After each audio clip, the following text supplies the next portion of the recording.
Welcome to Gen Z Hoops, the Gen Z basketball, coaching, and sports business show. What's going on, guys? Welcome back to another episode of the Gen Z Hoops podcast. Very special episode back home at Salisbury School, my alma mater, and this gentleman's as well. Today I'm joined by head coach of Salisbury School men's basketball and former Division I point guard at Umass Lowell, Coach Bryce Daley. Coach Dales, how you doing today, man? Doing well. You know, it's awesome to have you back. You know, first year of coaching, get a player like you who, you know, soaks it all up, loves the game, you know, loves to come back and be a part of, you know, the culture and the community. It's awesome. Oh yeah, of course, man. And a lot of that comes from you as well, coaching me up my senior year. But we'll get into that a little later. So I like to kick off our little conversation here. Can you talk a little bit about your connection to the game of basketball? Yeah, so, you know, basketball has played a pretty big role in my life from an early age. You know, family introduced me to all different sports. Dad was a baseball player. He played at Boston College. So, you know, naturally I was drawn to both baseball and then basketball, you know, dribbling around the house playing. You know, at a certain age, AAU baseball started conflicting a little bit. So I had to sort of make a decision, and basketball was, you know, my true love, my passion. You know, it's what I wanted to do. So went down that avenue, and it's played a pretty pivotal role in my whole life up until now, and will continue to. You always talked about growing up in Pittsfield, Mass, where you're from, pretty rough area. So how did that love and passion for basketball kind of like help you up with that upbringing in Pittsfield? Yeah, you know, Pittsfield not too far from here. You know, grew up. The Boys and Girls Club was a staple in my childhood. Dad used to bring me there, you know, every day after school, up until I could, you know, go myself and just spend all day there. But, you know, there were a solid group of guys from Pittsfield who would, you know, go there every single day. We would play pickup. We would shoot around. We would just, I mean, my afternoons, my weekends were pretty much spent there. You know, building relationships with different kids from all over the city, and, you know, just playing the game of basketball, and then, you know, improving, you know, over the months, over the years. Was there ever a player, like predominant player, who you try to model your game after at a young age? I wouldn't necessarily say model, but out of Pittsfield, right, there was an individual named Sidell Jones who, you know, when I was a young kid, he was at Pittsfield High School. He was kind of like the best player, you know, in the western part of the state. Ended up going to Umass Amherst for a little bit, you know, to play hoop.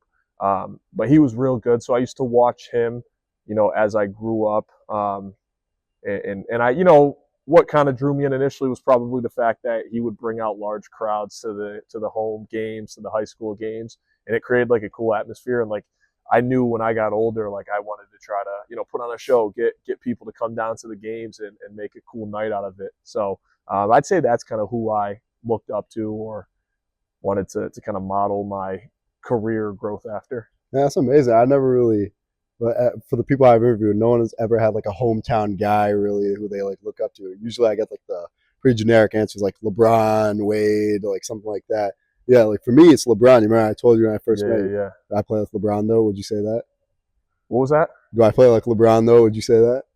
I'd say LeBron plays like you. Oh, my God. If I'm being honest. God. But I will give you one more, because I did have sort of like I want to say if it's like an idol, but someone I looked up to, Chauncey Phillips, Mr. Big Shot with Detroit Pistons. I used to always watch him. They used to battle with San Antonio back in the day. I just loved the way he played. Like, again, Mr. Big Shot, you get that name from hitting big shots, you know, big time moments. Big time players make big plays in big moments. So I used to love, you know, his game as a big time shot maker, but also as a point guard who ran the show. He was the leader. He was the floor general. Also gets it done on both ends of the floor. I remember you'd always show me like your college highlights, and you see like that grit and kind of determination on the defensive end. That's like kind of what prompted that 2004 Pistons team to kind of win that NBA championship that year against the Shaq and Kobe Lakers. But yeah, of course, like Chauncey Phillips is a big time player.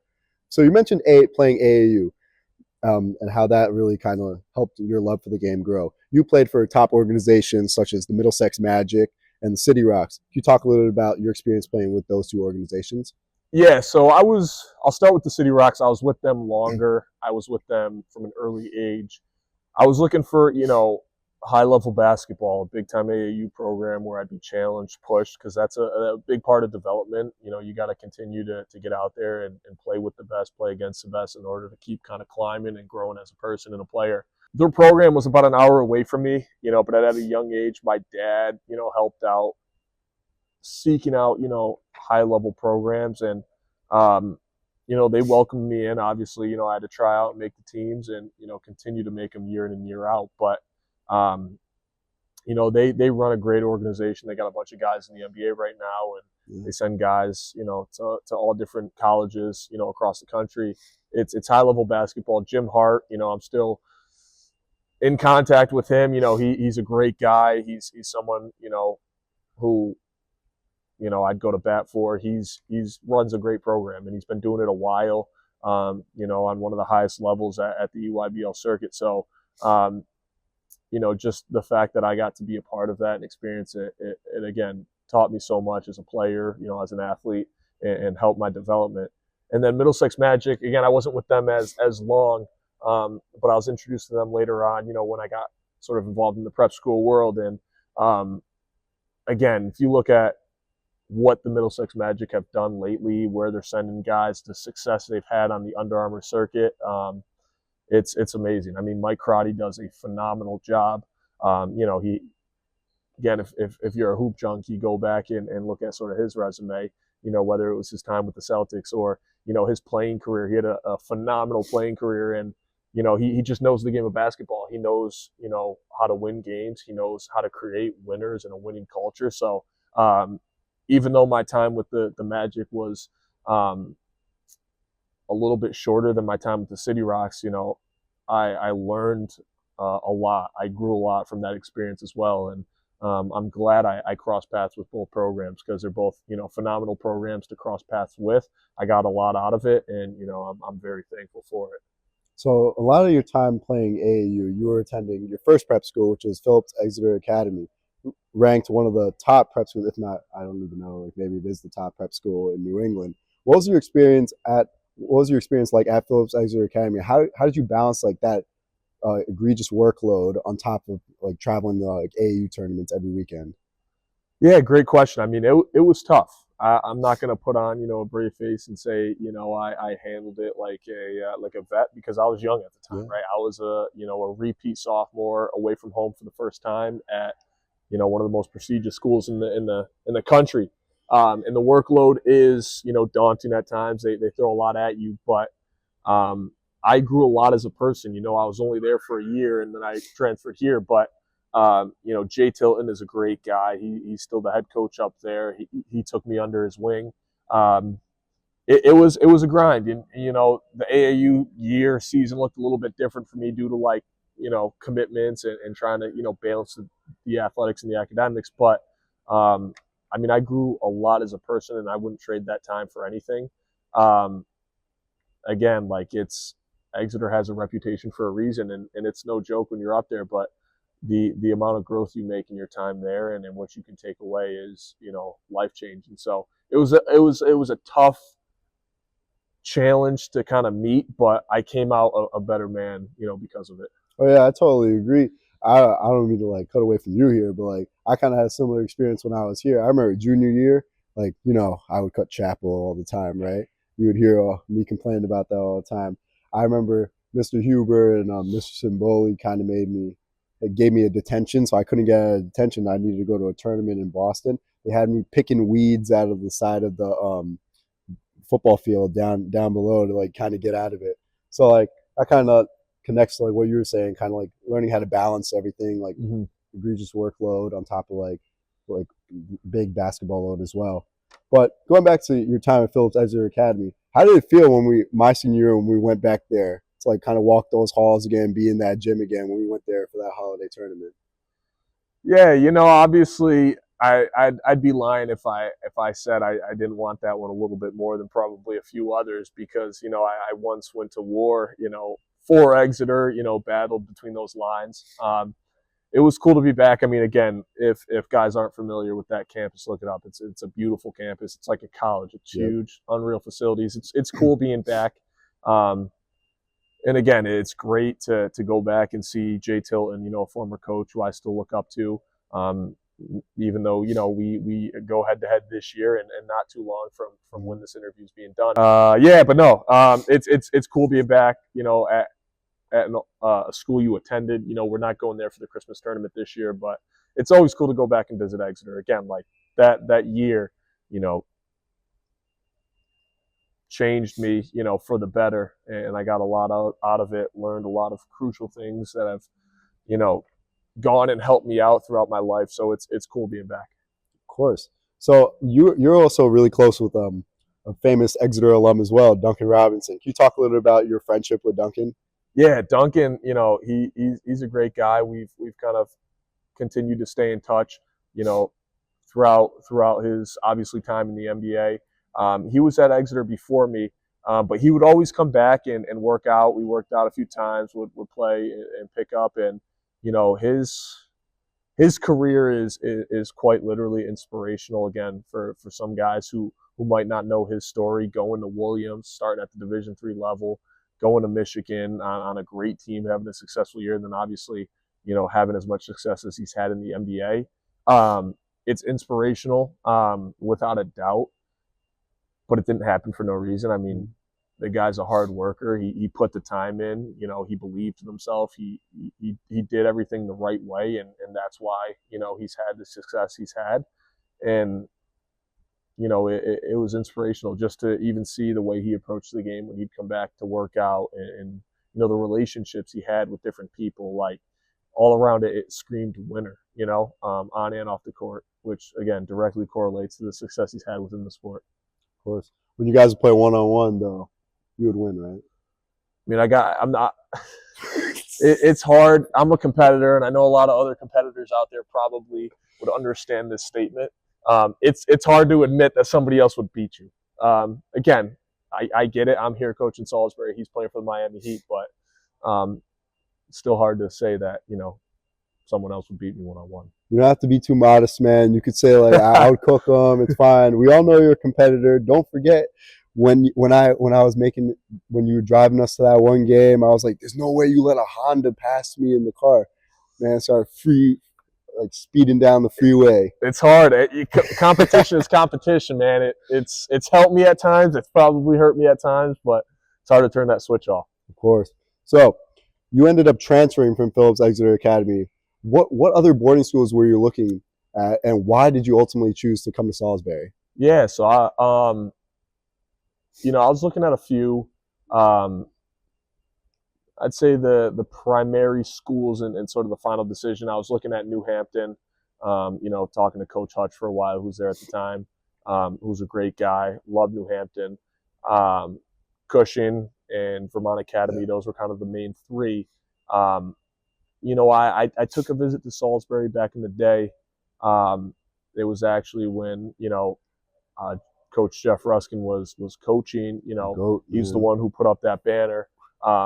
However, he was stepping down sort of when I was looking to get involved in prep school, which, kind of steered me away from Salisbury, because I know how big, of a role a coach and a coaching staff plays, and sort of your experience, your growth, your development, everything like that. So when he, proactively let me know that he was going to be stepping away, I crossed Salisbury off my list at the time, but I respected, the hell out of him for being transparent and taking his time, to reach out and let me know, even for, as somebody who wasn't playing for him yet. Of course.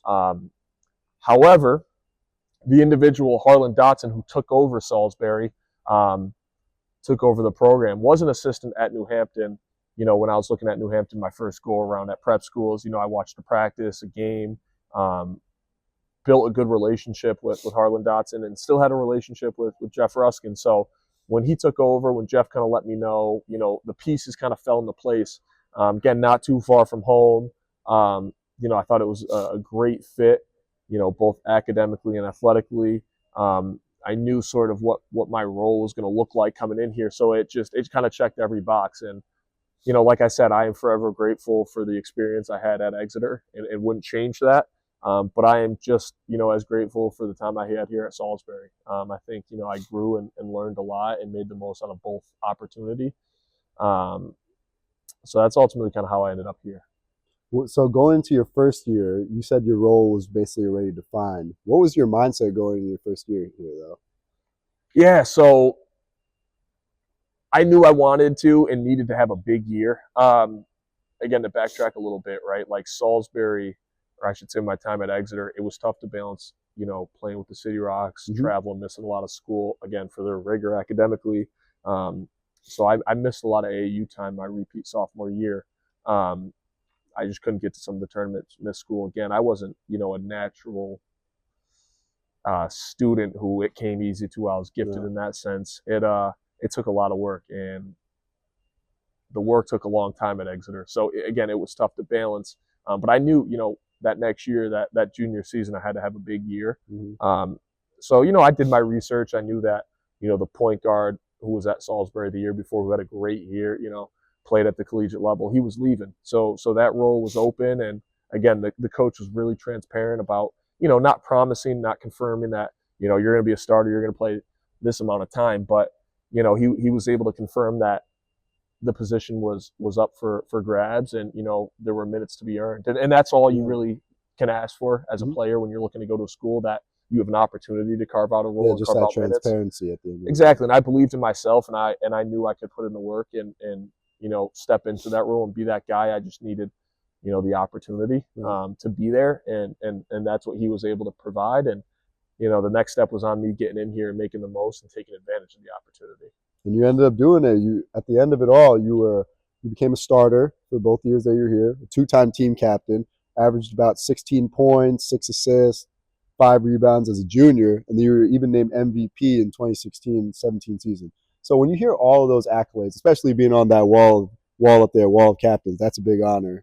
Like, a lot of us take it lightly, but looking back on it, it's a big honor. When reflecting on all that, though, what comes to mind? The captain junior year piece. Again, it might not mean much to a lot of people, but again, like the talent, the points, the wins, the losses, those come and go. But the, idea that I was able to come in my first year at Salisbury, my first year part of the program, and I was, named captain, like that's something that I hold near and dear to my heart, because that takes away the talent. That means, the coach, the locker room, the team, they viewed me as a leader, as a positive influence, as a winner. That's something I cherish. That's something I cherish more than, a big shot or a big, a high scoring game, because again, like being a leader, being somebody that people respect and, appreciate and at times look up to, those are skills and traits that will lead you to success, after you're done playing, right? Whether you're coaching or going into the professional world, right?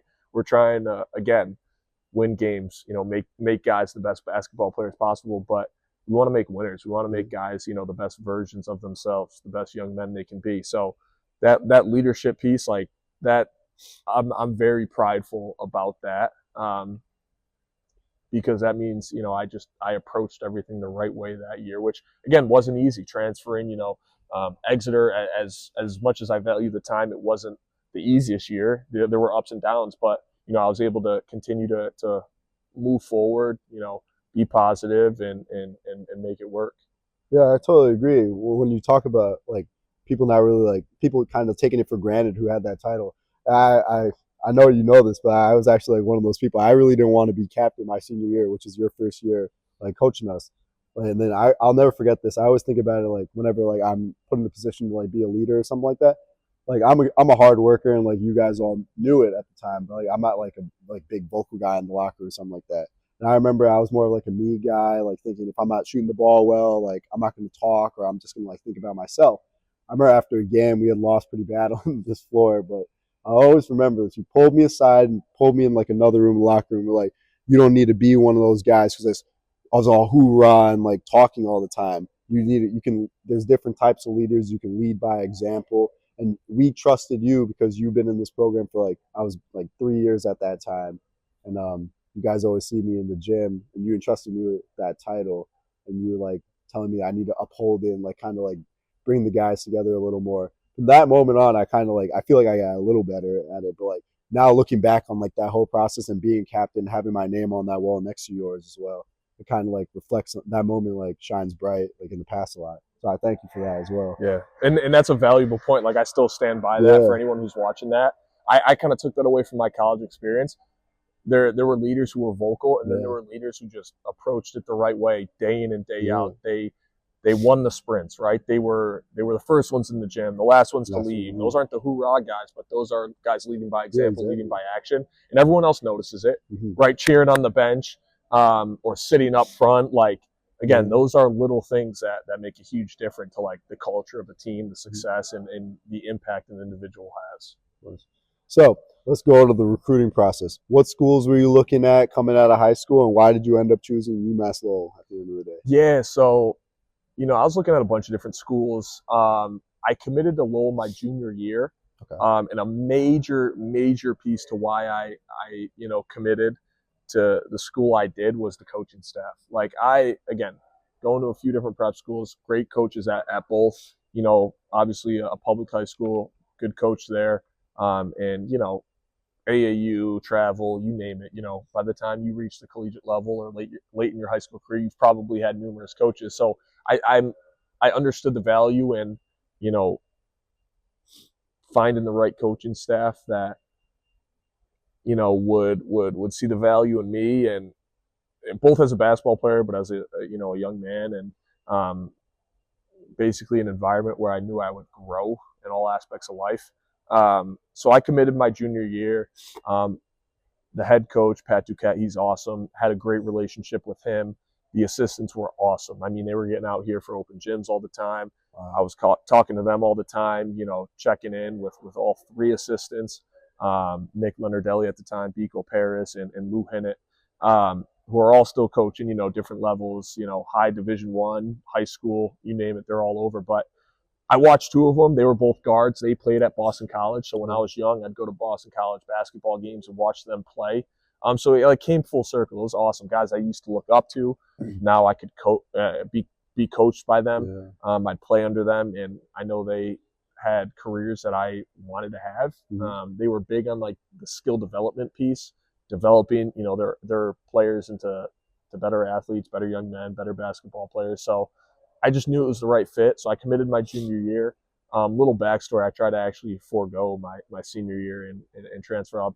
Things didn't end up happening. It was kind of last minute. It was the summer after my junior year where those conversations happened, and it was a little bit too rushed. So I returned. But I'm forever grateful that I ended up at Lowell, made that decision. They made the decision to take me, because as you know, right, like I dealt with a lot of adversity, a knee surgery on both legs. So my college career, was very bumpy, up and down, dealt with a lot of adversity, but I never felt like I wasn't part of the family, that I wasn't valued as much as, the guys who played every single game, because they were healthy or they were able to go, all 4 seasons, because that wasn't the case with my surgeries and knees, but they still, valued me. I was still a part of every practice, even coaches' meetings when I was out, a year with the surgeries. Like I was soaking it all up. It was a special staff, a special environment, which again made the experience such a special one. Again, college career could have been a lot different had I ended up with a different, coaching staff, a different culture. But I ended up with the right one. And again, the 2 years I was out there, great seasons. Enjoyed it. The 2 years I wasn't, instead of it being, up and down or bumpy or, sort of depressing because I'm not doing what I love, they took me under their wing. They introduced me much more to like the coaching side of things and the operations and what happens, from their perspective. So it was just awesome. I'm glad I ended up there. And those mentors at the end of the day, I feel like are essential to like your growth as a person as well. I feel like those mentors kind of show you that, because we at that time in our lives, we were thinking like, oh, everything's like basketball. I got to train, I got to lift. It kind of shows you like there's more to life. Like I have my mentor that passed down Gen Z hoops to me, John Harder Phillips. He like showed me that there's more to like life than just like dribbling a ball, because the ball's gonna end up stop bouncing. You just bingo. You just got to see like what else is out there at the end of the day. Even for LeBron, Now, again, he's in a different position, but like even NBA players or pros, like you never know. The ball stops bouncing for everyone at some time. So there's always an after basketball. You hit the nail on the head with that one. Yeah. So going back to your time at Lowell, I'm going to dig a little deeper into it right here. Oh, boy. Yeah. So you know how all these guys, they go on like Club 520, Jeff Teague's podcast, they talk about like welcome to the NBA moments. What was like your welcome to college moment? Like that made you say like, damn, like I got to like get better. That was kind of like a smack in the face type of moment. You know what I mean? I had a few, I guess I could speak of. I know you're probably only supposed to have really one, but a significant one. Let's go with the like our first big game. We used to play Umass Amherst, like open up with them basically. We play them a little bit later in the year, but it's like Battle of the Umasses, and running out onto the court. Because again, for road games, you know, at the Division I level, you get there a day or two before you practice. You know, you're in a hotel, you eat, whatever. So we were in the gym, but when we ran out there for the first time, you know, at UMass, I believe it's the Mullen Center, and they got the band playing really loud, the cheerleaders, right? Like the stands, you know, are starting to fill up more and more. And I'm looking up and I see, you know, myself on the Jumbotron. Yeah, man. A little bit different than, you know, playing in Salisbury. So that was kind of like a, oh, okay, welcome moment. And then getting out there, and I remember even at halftime of the first game, you know, UMass, big game.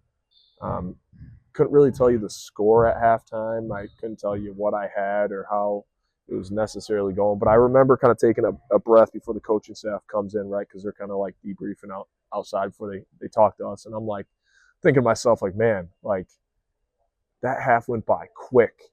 Not just the speed of the game, but like, let me take a deep breath and enjoy this. Like, this is fun, right? Because obviously there's some nerves, some anxious energy. Like, you're excited to get out there and play. I was like, let me just take a breather. Like, this is awesome. Like, let me soak it all up. And so it went from like this welcome, you know, seeing myself on the Jumbotron, you know, friends, family there, you know, crowd getting on you, to this is awesome. Like, this is what you work for your whole life. You know what I mean?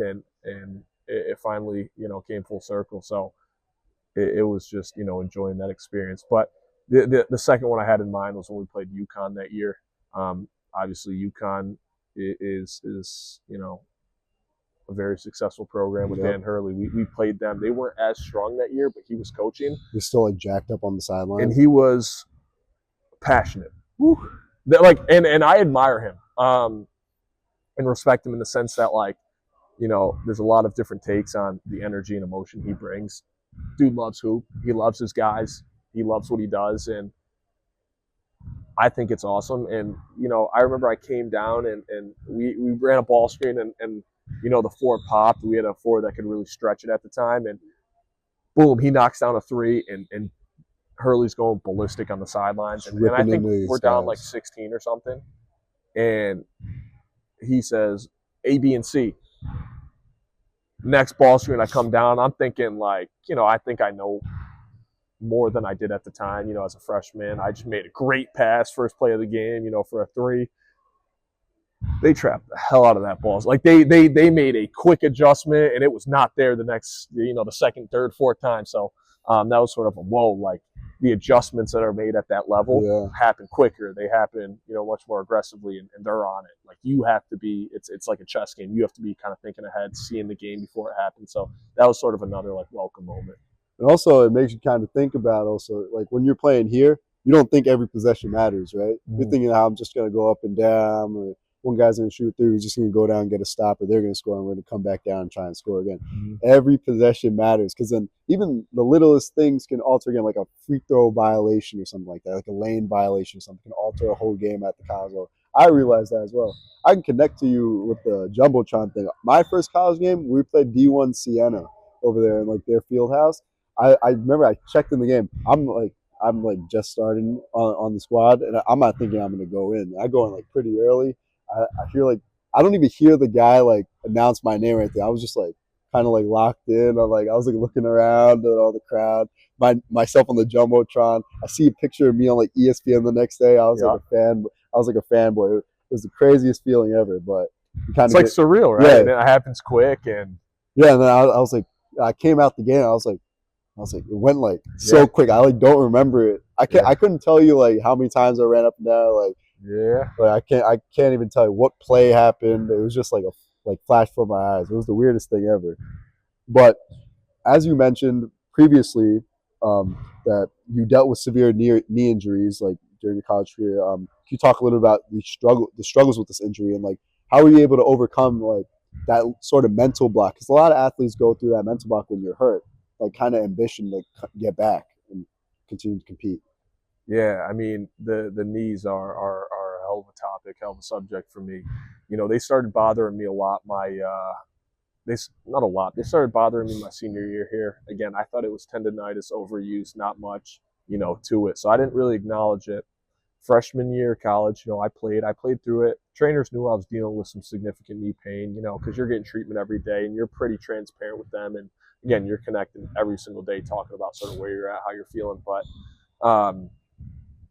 sophomore year, I took sort of like a gray shirt, red shirt, whatever, however you wanted to classify it, to try to really get to the bottom of my knees and figure out what was wrong. And we didn't that year. We didn't figure it out.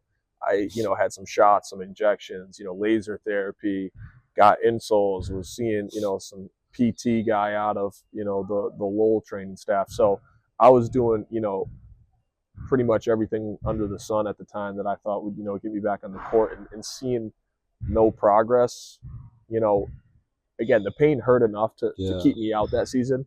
But the harder part, is like you said, it was the mental battle, because, again, you work your whole life to get there, right? All you want to do is be out there and play. And, I was working so hard to get out there, putting more effort, on taking care of my body and doing the things I thought I needed to do to get healthy, to get on the court, more energy and effort there than I was on, the actual on-court stuff that year. And again, just not really seeing progress in my knees. I didn't know at the time the severity of the damage. But the mental battle that I sort of faced throughout those 4 years was probably the hardest battle I've ever fought in my life, which again probably sounds extreme, but it really wasn't. It kept me up at nights. I thought I was, losing my mind at times because the knee pain was so severe. And, I was somebody who, tried to just work his tail off to get through everything, to improve, to get better, to correct things. And I just didn't have the answer at the time. And that drove me absolutely nuts. But obviously, junior year, played through it. We had a great year, although it was another really tough season. I was limited on how much I could go and practice, trying to stay, healthy for games. And, it was maintenance, trying to do whatever I could to, stay at like 50% physically. And then I'll never forget, we lost to Hartford in the finals, the conference championship, my junior year. And I got on the bus and I sent a long text to my dad basically saying, I might be done playing hoop.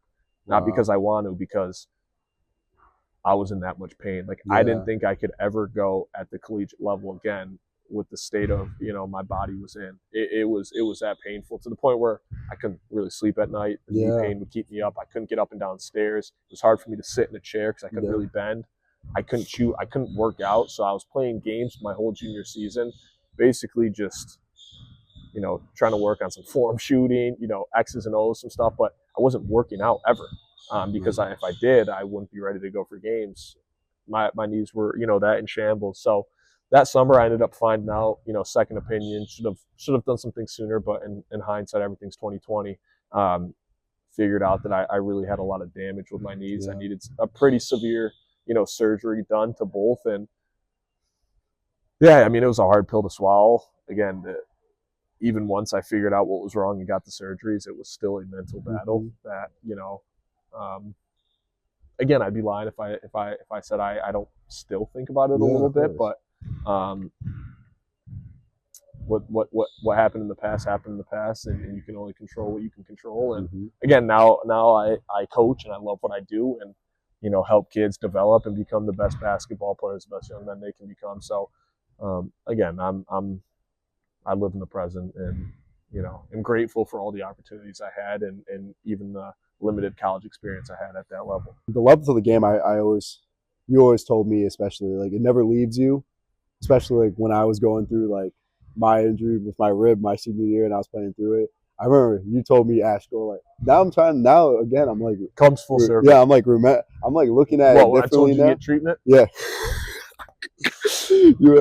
I was running up and down after that the next day of practice. I'll never forget it. You were like, Ash, man, you're hurt. You gotta go. I'm like, man, I don't need the damn trainer. And then what happens? Out for like 3 weeks, not even here. That thing didn't heal until like later June. So now I'm trying to see you're trying to help me out. I was trying to help. Trying prior experience. I thought you were just trying to tell me just to hear yourself talk. But I look at it differently now. I'm older, 20 years, 2 years does a lot. But yeah, that passion, back to that passion, it never really leaves you. And now that you're coaching, you get to kind of see it in like a different light. But let's talk about at what point did you realize you wanted to pursue a career in coaching? It was a little on and off, to be honest. I knew at a young age that I loved basketball, right? You don't put in that much time and effort and energy into it if you don't. So I had a pretty good idea of, hey, I want to probably coach when I'm older. Then college happened. Throughout, a lot of that adversity we already talked about with like the knee stuff and, trying to win that mental battle. And again, part of the mental battle was, all right, I can't practice today or I can't play. I'm in so much pain. And every one of my teammates is working out, having fun, getting better. Yeah. And I'm just sidelined. So there was some on and off with the idea of coaching. And I was like, you know what? Maybe I just need to step away from basketball because it's devastating that I can't go out there and compete, or I feel somewhat cheated by my body. I wasn't able to, put as much into it as I wanted. So for a little bit, I wanted, hey, maybe I don't want to coach because it's too soon. It hurts. But again, that senior year when I got those knee surgeries, I started, to kind of accept and again, look forward, make the most of what you got. And I started to really pick the brains of the coaches over at Lowell and, learn the nuances of like coaching and, what goes on behind the scenes. And again, coaching is a completely different experience. It's similar, but it is different. But there is still a lot of fulfillment. You're still competing. It's still basketball. So it still fills the cup in a slightly different way. But, I knew, sort of my senior year again, for sure that, no, I can coach. I don't need to step away, even though, I wish I was playing. I wish I could, get back and use a year or two of eligibility I had. I still want to coach. It's what I want to do. I love it. And luckily I ended up here. I think it's a great place to start a coaching career. Of course. And coming back here, you're an alum. You played here for many years. We're gonna get into your first year of coaching, but do you ever have that feeling when you're away for so long and you kind of miss the place? You're it kind of something draws you back to keep coming back here and wondering what's going on. Did you ever have that feeling? A little bit.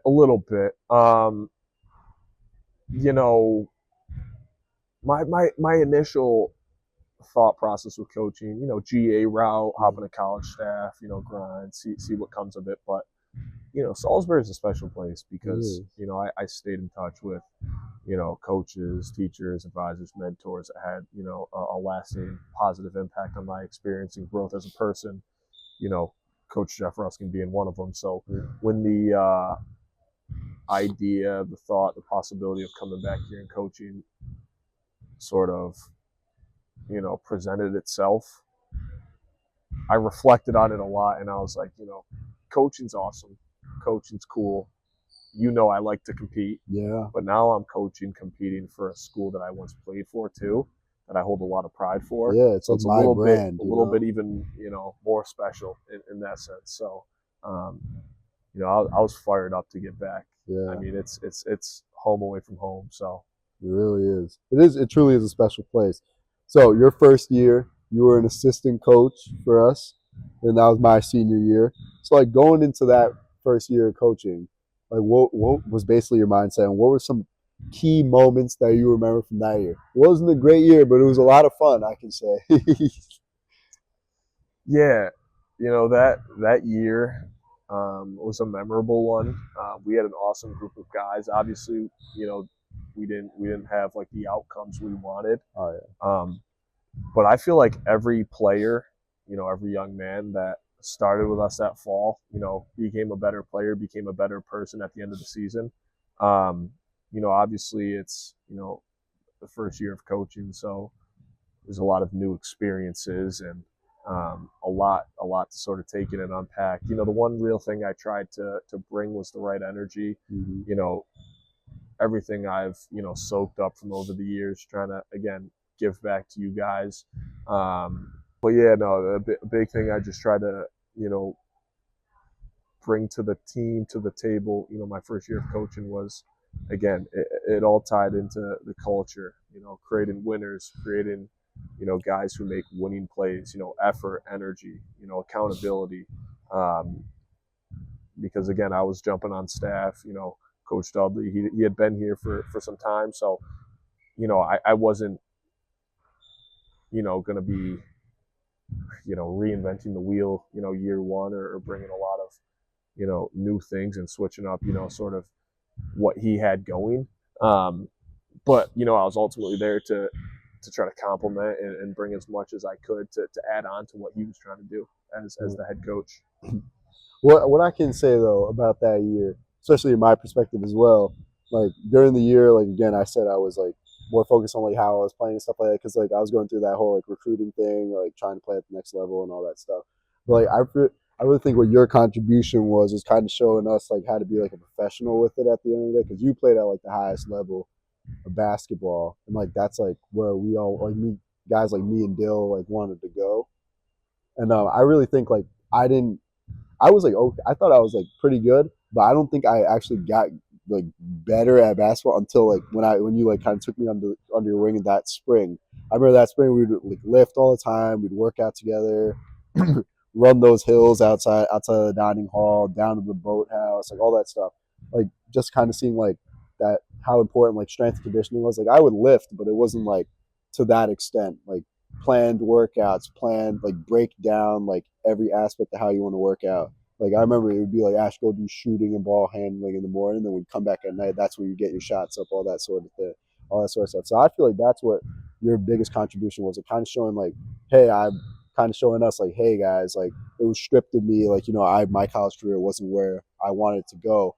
I don't want you guys to have to deal with something like that. I want you guys to fulfill like your full potential. Yeah. And kind of just like spreading your wisdom and kind of showing us like there's better ways to work out. Like it's not just like getting threes up on the gun or something like that. It's way more to it. Handle your business in the classroom. Then you come here, you're here, first one in the gym, stay afterwards, you put your work in, you come back in later, and then we're lifting throughout the day. So I think that's what your biggest contribution was. It helped me a lot because like I live like that now, like all the time, ever since I went to college. So yeah. I thank you for that. And again, a lot of it was just trying to bring what I learned back to you. Now just as well as I did at the time, the college game's faster, stronger, right? Yeah. So those are other pieces that can be overlooked. And, I want to compliment you on that. Like you text and calling about lifting, working out, conditioning, getting in the gym, doing all those things, because again, the way I look at it from a coaching side of things is like, if you weren't asking and I was pulling you in here every day, I'd be doing it for the wrong reason. You wouldn't be maximizing, the growth and potential and getting getting out of it what you should have. So, it was awesome, connecting and working with you, somebody who was hungry, motivated, who wanted it, because you were doing it. I was doing it for the right reason at that point, and I knew the things that we were doing. Like you were actually, not only appreciating, but really trying to soak up and maximize and get better at. Yeah, of course. So currently, you're the newest head coach, probably the youngest, low key, right? You say you're the youngest head coach? Probably, yeah. 25 when I got the job. I'm 26 now when this interview's being done, but yeah. So youngest head coach in Salisbury basketball history. So what are your goals and plans to help get this program back on track and hang one more of those up there? Yeah, so, obviously this is year one. And Rome wasn't built in a day, right? Yeah. So we lost a lot of guys. We lost, I want to say 9 9 of the 11 that were on our team last year moved on. We had 2 returning, and one of them, fractured a bone, so he's out for the year. So we have a whole new group, and a lot of our guys are either 2-sport guys or, brought in a couple hoop guys who are younger, who, again, it's an awesome opportunity. They're hungry, they're motivated, they're working hard, they're doing well, they're becoming better players and better young men. But,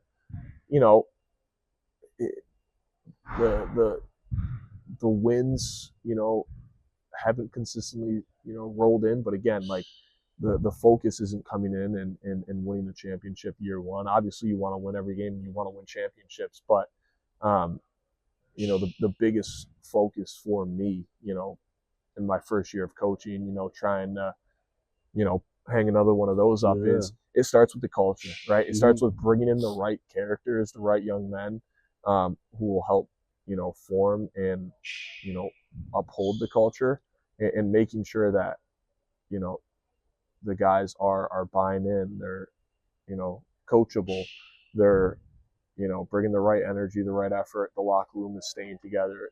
The emphasis is on culture, creating the right environment this year, because that's what we'll take forward into next season, right? When we bring in a few more pieces. And it's, again, brick by brick, we're going to build it up. And, I'm confident in the direction that the program's heading.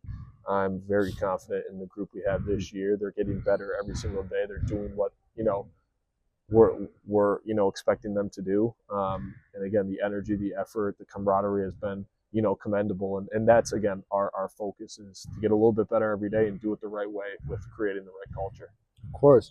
So I play for Hobart College. It's one of the best basketball cultures in the Liberty League. I would say, if not the best, one of the best cultures in the country, I would say. The things Coach Steph Thompson has us doing, we have our pillars that we live by, we play by.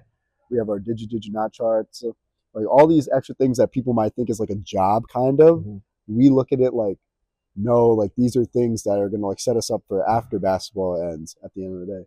And it's not even he always throws around this term last year we won the Liberty League, so we were a championship team. But he's like, how bad do you guys want to be that championship program? Because being a championship team is that one individual year. You want to be a championship program, so it elongates, it's elastic, it's flexible for years to come. I feel like you guys actually do have a good sturdy foundation this year. You brought on Mr. Huber, Coach Huber, hasn't head baseball coach here, but he built a championship program. They haven't lost a NEPSAC championship or anything like that. He's won the last 3. You have Coach Gill, a guy who's played at the highest level of football, highest level of collegiate football, even in the NFL, I'm pretty sure, right?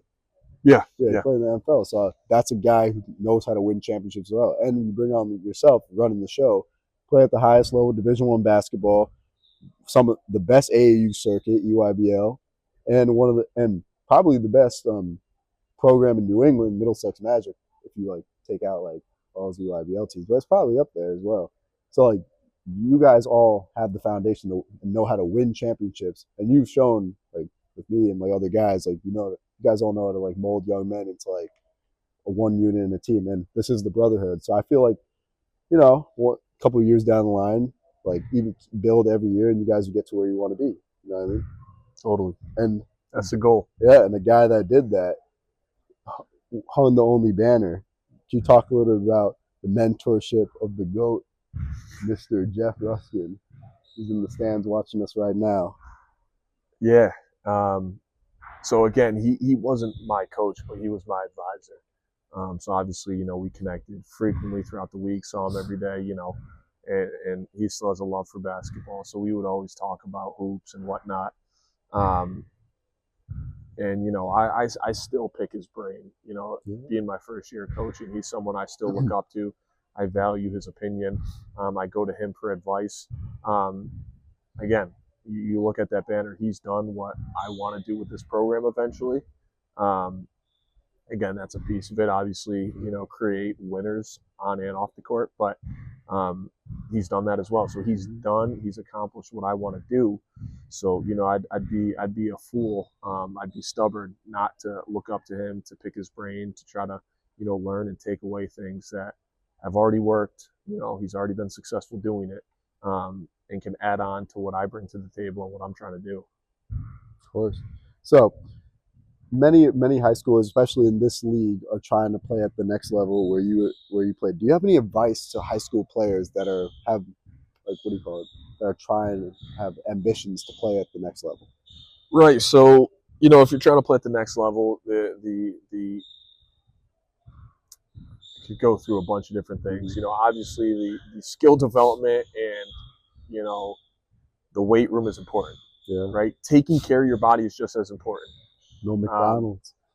Taking care of your body, well, eating, sleeping, things like that, but also, treatment, valuing, that side of things, because, the amount of basketball that's being played nowadays is more and more with AAU and everyone specializing and playing year round, taking care of their bodies. But again, it's not about how many points you score. Like, coaches do value winners, guys who improve the culture, guys who make the locker room better, guys who, guard, they talk on defense, they pick up full court, they run, they play hard, and they're a great teammate, even if they have a bad game. I know a lot of college coaches have said this, and, I recruit at the prep level, so I say the same thing. If I'm going to watch a kid play, I probably already have interest, know about him, have seen him do well. I hope he does bad, because now, right, I get to see him have an off shooting night. Mm-hmm. Turn the ball over a few times. Maybe he's in foul trouble. All right, how's he going to respond? That's more important, because you can talk if you're making shots. You're winning games. It's easy to be positive. Yeah. It's easy to be a good teammate. How do you handle adversity? That's more important. And coaches look for that. Oh, yeah, of course. It distinguishes whether you're a ride high guy when it's like you're like a front runner, or if it's like you're one of those guys that like gets it out the mud. That's kind of what our coach talks a lot about as well. Absolutely. And other things, right? I talk to my guys, academics. You want to do well academically, instills good work habits. It opens up more doors. If you're limited academically on kind of where you can go, it limits who can recruit you. But again, like coaches at the next level, they look at all those things. Like, it is much more than just how many points you scored, what you shot from the field. There's a lot to it. Again, social media. They'll look at your social media. If you're posting stuff that you shouldn't be, reposting, liking things, you're tied into things that you shouldn't be tied into, they'll write you off. Again, there's so many guys out there that you're competing with. Yeah. And there's not much separation at the collegiate level. 3% that go on. Yeah, exactly. So, don't write yourself off for different things like that. All right. So when I asked all my guests this final question, and I think it's a really significant question. So, what are your future aspirations for your career? We play Friday, win Friday. No, I mean that is a very serious answer, though. I'm always thinking one game ahead, one game at a time. But like we talked about earlier in this interview, I have a lot of pride for Salisbury. I have a lot of pride for the basketball program here. I want to win games, but I want to create a right culture that I'm very proud of. To be proud, to coach, be a part of it. Proud that I graduated from the school, that I played for this program myself. I want to create a winning environment here. I want to make kids, every single one of them, whether they want to play basketball at the next level, play a different sport, or just go study. I want to make sure that they have not only the most enjoyable experience in this program, but they have the most growth on and off the court, and that they're better young men when they leave the program. Of course. All right.